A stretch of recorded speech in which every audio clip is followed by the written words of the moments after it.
Hello everyone! Welcome back to Miss Charm G YouTube channel and welcome to another episode of Homeschool Diaries.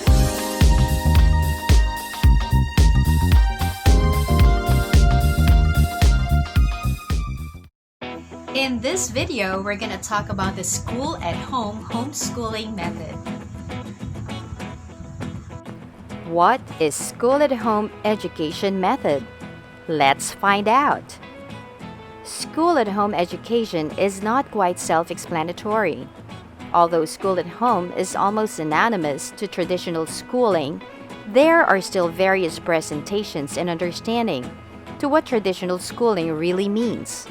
The reason for that is because each traditional school have different educational structures, and some may offer the same or different curriculum for homeschooled students. Also, people understand this in their unique, distinct perspective. But then again, it is not something that's atrociously confusing. So, to gain clarity on the exact meaning of school at home education, let's first consider its basic definition, and then we will break down each detail as we go along. School at home method is literally bringing the school inside the premise of your home. Which means, if there is a classroom inside a traditional school, then there is also a classroom inside your house, possibly a separate room, a den, or any space converted into a classroom. This means your teaching environment is an exact mirror or replica of a traditional school classroom. Let's enumerate what elements there are in a classroom of a traditional school that we will mimic inside our home classroom. School desk. Wall posters such as charts, maps, mathematical equations, or some pictures. We have activity corners for science projects, science experiments, and even art. Blackboard or whiteboard. Some textbooks and notebooks. Toys if you're homeschooling a preschooler.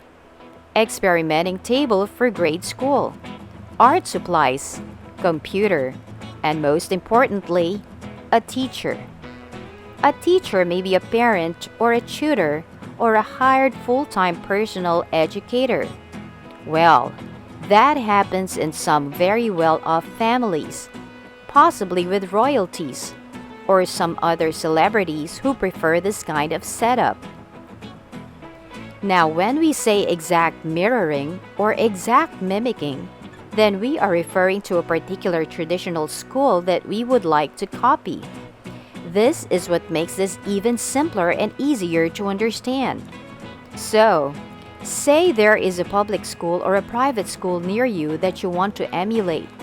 Then what you basically do is to go to that public or private school and ask the usual important informations like curriculum, subjects, grading systems, textbooks, and a lot other things. This comes in handy for parents who are just starting to venture into homeschooling concept, particularly those who are accidental homeschoolers, because this method gives you a curriculum in a box. Now, for provider homeschoolers, this is a walk in the park, because all you have to do is to enroll to that provider and you're good to go, because they will give you everything you need, like curriculum guide, possibly a lesson plan too. Also, they will give you activity lists as well as school projects. So whoever is the teacher, all you really have to do is to follow. Now, for independent homeschoolers, this may be a bit of a challenge, but it's still considerably easy because all you have to do is to gather the same informations from your local school of choice. Again, it may be a public or a private school, and then look for the materials they use, such as textbooks and other resources from your local bookstore or even online. Then, you can also ask and follow their curriculum, but for sure, you would have to avail that with a fee. Now, one practical way is for you to go to deped.gov.ph and download the curriculum for free. Actually, an independent homeschooler has a much broader spectrum here, because although the idea is to copy the traditional classroom as it is, they have more freedom in terms of getting materials. Like, you don't really have to follow the same set of books that your local school has, because normally they would prefer books from a particular author. So all you have to do is to get the textbooks from your choice of author, and then you're also good to go.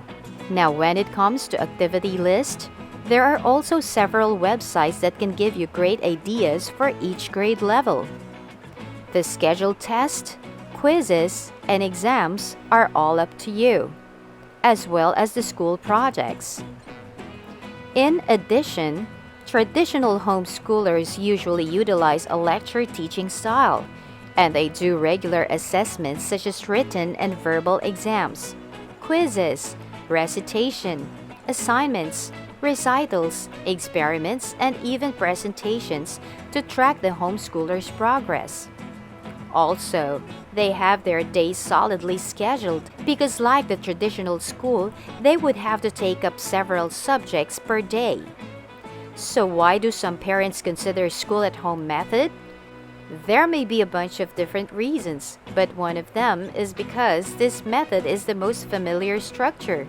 So adapting this method won't give us a hard time designing the education system of our children at home, especially when they actually came from a traditional school, but they had to stop due to injury, sickness such as allergies or trauma, or a much even serious concern.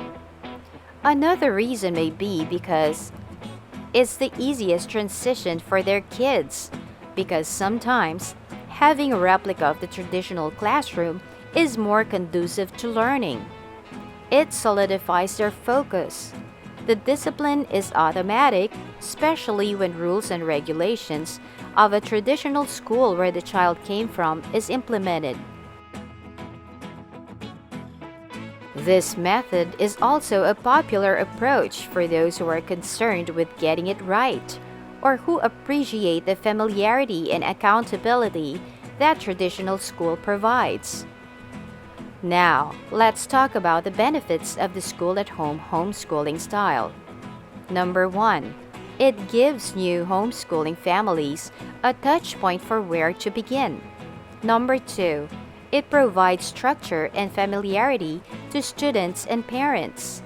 Number 3, it smooths the transition back to school for students who will only be homeschooling for a short term.